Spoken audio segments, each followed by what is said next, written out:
అమ్మలు తాతమ్మలు ఇంక నువ్వు కుంటోడు అయిపోయి నువ్వేం నడవలేవు, నువ్వు ముసలిదాని అయిపోయి నువ్వు అలా కాదు, ముసలమ్మ ముసలోడు అనే మాటలు అనకండి. అసలు అమ్మమ్మని అమ్మమ్మ అనండి, నాయనమ్మని నాయనమ్మ అనండి, అత్తయ్యని అత్తయ్య అనండి.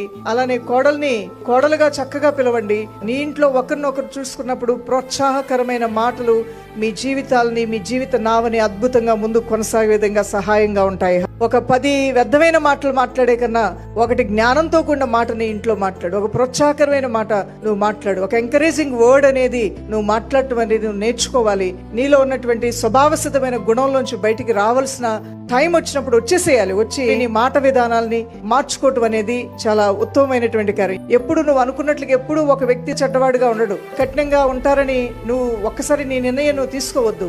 మారని అత్తగారు రేపు మారొచ్చు, మారని కోడలు ఈ రోజే మారొచ్చు.